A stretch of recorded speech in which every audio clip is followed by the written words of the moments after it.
이 아침도 하나님께서 말씀을 통해 은혜 주시기를 원합니다. 오늘은 잠언 17장 16절, 17절 그리고 22절 말씀을 중심으로 함께 은혜를 나누고자 합니다. 먼저 16절을 보면 미련한 자는 무지하거늘 손에 값을 가지고 지혜를 사려 함은 어찌 민고 반문하고 있습니다. 16절을 통해서 미련한 자가 지혜를 얻고자 하는 방법이 무엇인지를 우리가 확인할 수가 있는데, 그것이 무엇입니까? 손의 값으로 지혜를 얻고자 한다는 것입니다.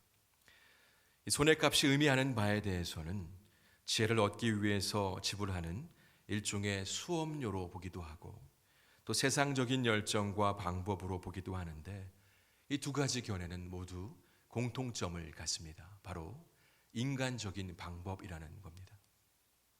이에 따라서 말씀을 다시 보게 되면 미련한 자는 무지하거늘 인간적인 방법으로 지혜를 사려 하는 것은 어찌 된 일이냐는 것입니다. 여러분, 인간적인 방법으로는요, 결코 참된 지혜를 얻을 수가 없습니다. 그리고 미련한 자는 지혜가 앞에 있어도 그것이 지혜인 줄도 알지 못합니다. 지혜의 말씀, 구원과 영생의 복음이 들려줘도 그것이 자신에게 소중한 것인지를 전혀 알지를 못합니다.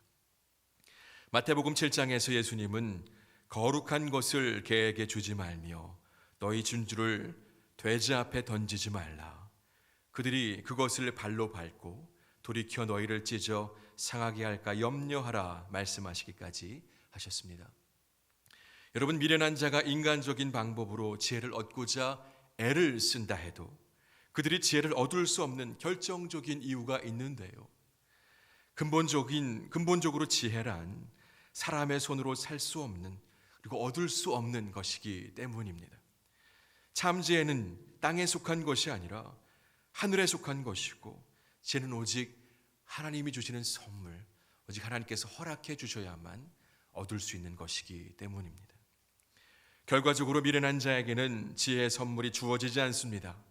미련한 사람은 지혜를 얻고자 온갖 발버둥을 치겠지만 그는 결코 참된 지혜를 얻을 수가 없습니다. 인간적인 노력으로 세상의 지혜를 얻어낼 수는 있다 할지라도 그 세상 지혜로는 결코 구원에, 영생에 이르지 못한다라는 것을 분명히 알아야만 합니다.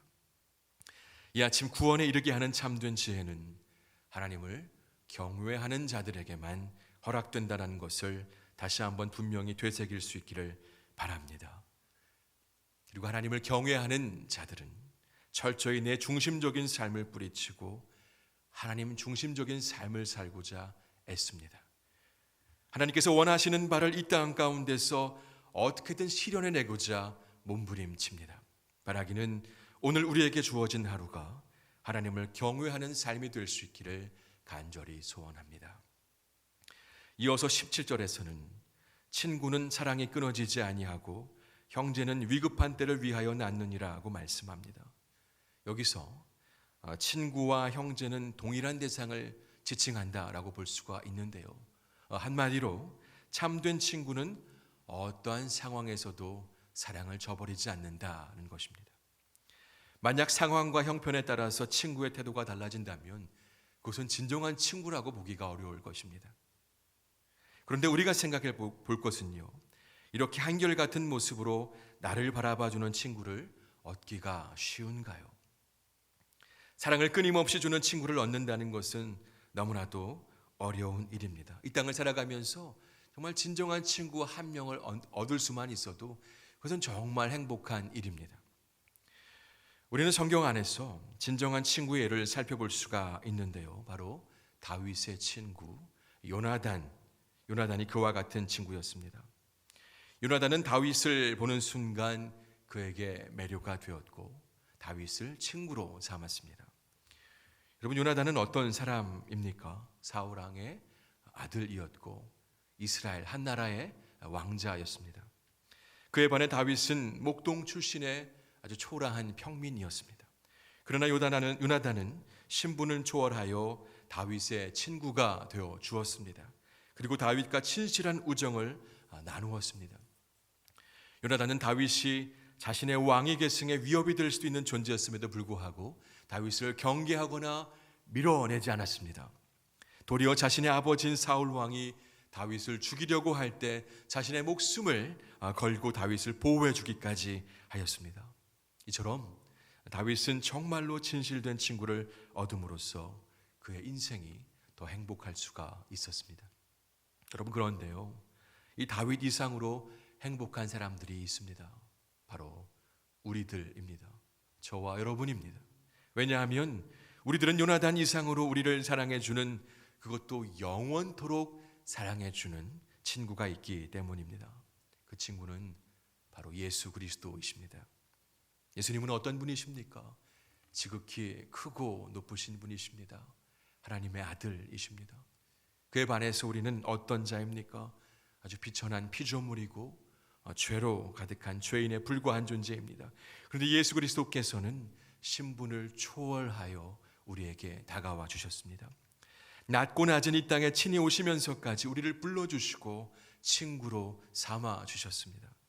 요한복음 13장 1절과 15장 3절에서 우리를 향한 예수님의 사랑이 어떠한지를 아주 분명하게 보여주고 있습니다.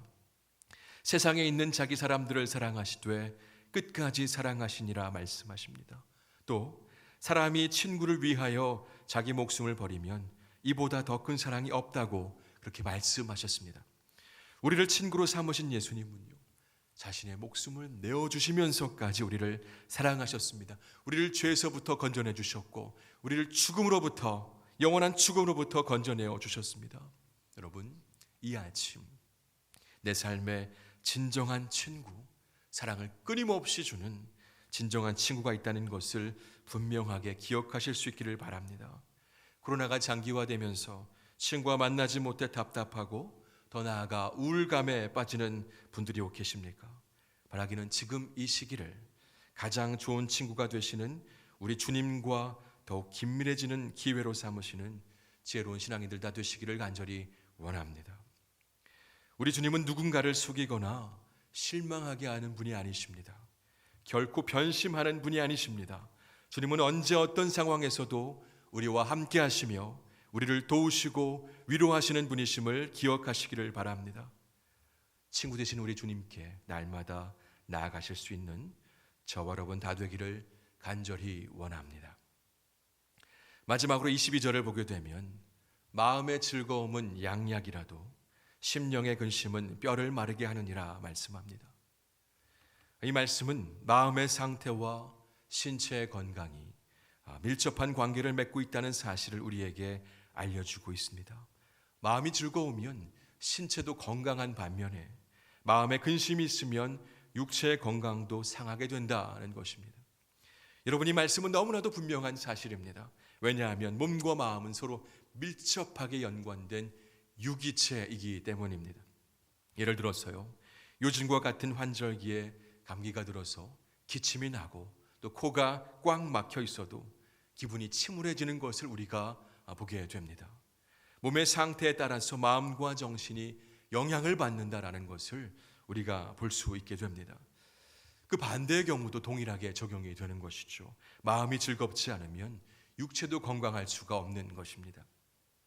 요즘 많은 이들이 무기력감과 우울감에 빠져 있다고 합니다. 코로나가 장기화되면서 분노 조절을 가리키는 코로나 레드나 또 우울 증세를 가리키는 코로나 블루라는 신조어가 생길 정도로 많은 이들이 그 마음이 무너져 있다는 것을 우리가 보게 됩니다.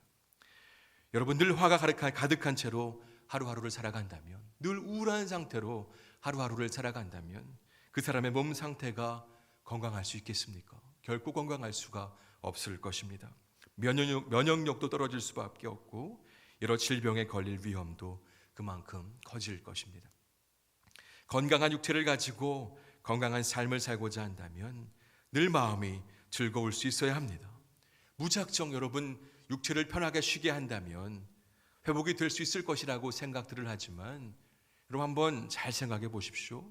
마음이 편하지 않고 즐겁지 않으면 결코 회복이 되지 않습니다. 친구와의 관계가 틀어진 상태에서 집에서 쉰다고 생각해 보십시오. 직장을 잃고서 집에서 쉰다고 생각해 보십시오. 그것이 온전한 쉼이 될 수 있겠습니까? 그렇다면 중요한 것이 무엇이겠습니까? 마음을 즐겁게 하기 위해서 우리가 어떻게 해야 하는지가 너무나도 중요합니다. 우리의 마음을 즐겁게 하기 위해서 여러 가지를 시도해 볼 수가 있을 것입니다. 그러나 최고의 방법은요, 하나님께서 우리에게 베푸신 놀라운 구원의 은혜를 기억하는 것입니다. 이 하나님의 은혜에 대한 감사의 고백을 끊임없이 순간순간 하는 것입니다. 그럴 때 성령의 역사하심으로 우리 몸과 마음이 온전하게 회복되는 것입니다. 이 땅을 살 때 많은 것들이 우리를 힘들게 하고 넘어지게 합니다. 우리를 화나게 하고 슬프게 만듭니다. 그러나 우리는 믿음의 사람들입니다. 우리는 세상 사람들과는 다른 존재들임을 잊어서는 안 됩니다. 다시 말해서 현실의 상황은 비록 좋지 않을지라도 나를 구원해 주신 하나님의 은혜, 나에게 영생을 주신 하나님의 놀라운 사랑으로 인해 세상의 문제, 근심과 염려들을 다 뛰어넘을 수 있는 자들이 우리들이어야 한다는 말입니다.